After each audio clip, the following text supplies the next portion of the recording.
gained the lead. Hey, I'm Ryan McCaffrey with IGN. We are here at 343 Industries with secret access to Halo 4. Not so secret because you're here. Kynan Pearson, the lead multiplayer level designer at 343 on Halo 4. How's it going? It's going pretty good. How are you doing? Doing great. So you're here to show us. We're going to take a guided tour. We're going to dig into your brain, and you're going to tell us all about your motivations, various strategies, various things about the fiction of each of the Halo 4 multiplayer maps. So which one should we start with? Let's go ahead and get started with Abandon.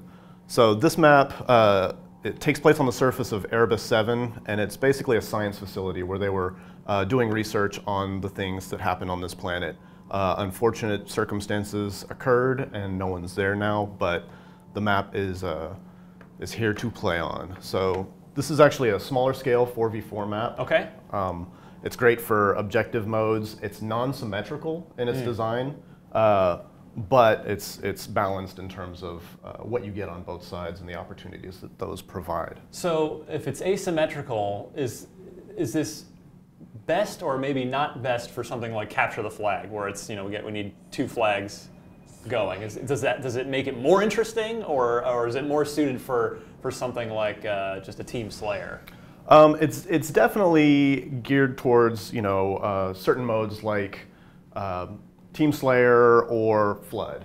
Okay. But we have tuned everything to function with CTF so that, you know, we balance things out to make sure that teams don't have any significant advantages. They might have a few things here or there that give them, you know, different tactics that they have to use. Right. But the maps are tuned and balanced so that it functions with something like CTF well, so that you're not going to have a lopsided experience. So as we're looking around here, this is definitely a bit of a different look than most Halo maps we've seen in the past. It's reminding me a little bit, maybe just because it's got sort of an organic look outside, of Backwash, back from Halo 2. Just with all the overgrowth and trees and vines and such. But obviously we've got a big base in the middle of this too. So where are the combat points? Where should we be looking to start a fight?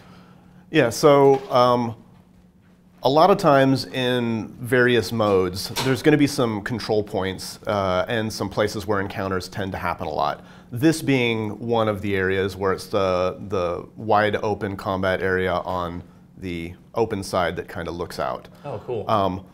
A lot of the map flows in towards the center. So you have a route that goes up here towards the center three-story structure. This three-story structure is where a lot of interesting combat happens, because you've got the top deck, which gives you some lines of sight down into the outer areas of the map. So you can kind of defend these locations, but again, with any defensible location, there's multiple routes to get in. So people can get in from the base on the backside. They can use the lift in the center bottom, and they can also use the kind of ramp area that leads out into the open side. So there's three areas that they can get in, and then there's some sneaky routes that people can come in with jetpack, or you can run in from the second level, which interconnects to all of the outer routes, and then there's a ramp that goes straight up. This looks like it could be really fun for either King of the Hill or Oddball too, if everything sort of funnels to that center, but it's 3 stories. Absolutely. It also works out really well for Regicide, which is one of our free-for-all modes where the player in lead is king. So here's the other base, which again, there's routes on all of the outer edges, which give you some interesting cover from people that are defending that top mid, as well as some long lines of sight as people are kind of running in. And there's equivalence on both sides, but you know they're definitely different flow and different layout to give you some variety and spice and different usable areas. Now there's not a whole bunch of open space here. There's a lot of cover points with the trees and such, so probably not a good map for sniper rifles or long-range weapons. We still do provide some fairly long strips that you can fire on people almost clear from one side to the other, but they're very controlled areas where that happens. But then you also have some certain high ground areas that still give you plenty of long strips that you can kind of control. So there are choice locations in the map that do give you, you know, some fairly significant distance to cover with sniper weapons and long range weapons, DMR, BR. So I wouldn't say that it's not best suited to those weapon types. There are opportunities to use them, but you'll definitely find more often some close and mid-range combat opportunities. Now, are there any armor abilities that might be well suited to this level, or is that just more depending on which game type you're in? We did a lot of work to make sure that each of our maps allowed the armor abilities to function in their own unique ways, and that there's areas that kind of support those. So Jetpack will give you the ability to kind of cover some ground and get into the multiple stories of the structure, but it's not going to be the most advantageous thing to use. Like, you've got Promethean Vision, which is going to give you some opportunities to catch people coming around corners and get the drop on them. Thruster Pack is going to give you some really nice ways of closing distance. Also, you know, the shield will give you some opportunities to kind of defend your location and hole up in a certain area. Well, what armor abilities do you like to take when you find out that you're going to be playing this level?